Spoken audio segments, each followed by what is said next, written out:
Hello sa lahat. Nandito ako sa garden. Sobrang nakakatamad yung panahon. Ang ano ba yung makulimlim. Check natin yung check ko yung mga tanim ko dito sa garden. Marami din ako mga tanim-tanim dito sa garden namin eh. Ito, wait.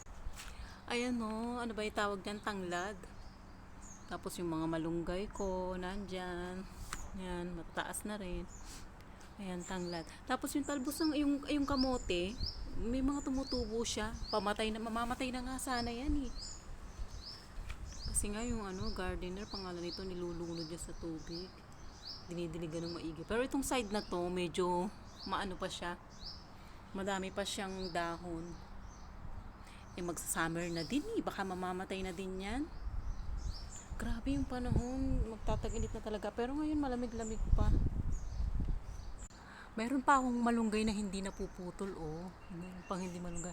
Tapos mayroong mangga yung kapitbahay namin, oh, di ba? Kami na talaga yung may mangga dito sa Dubai. Ayan. Oy! Hello! Nasa labas yung aking alagang maliit. Parang nasa probinsya lang, no? Kita mo yung hangin, no? Ang daming nalalaglag ng mga dahon. Na-move na pala yung uwi ko. Hindi ako makakahabol sa Aurora Festival. Oh my God, SB19.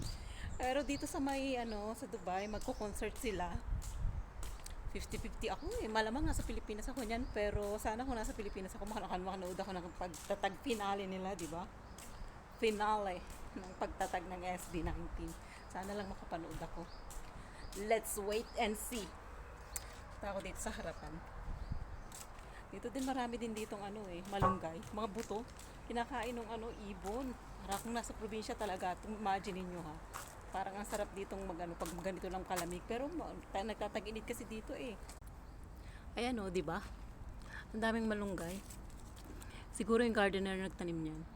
Yan oh. Hello! There is another cat. Sobrang dami naming cat dito. Meron sa labas, meron sa loob. Ayan, lumabas lang ako kasi naiinip ako sa loob. Walang tao dun. Aray.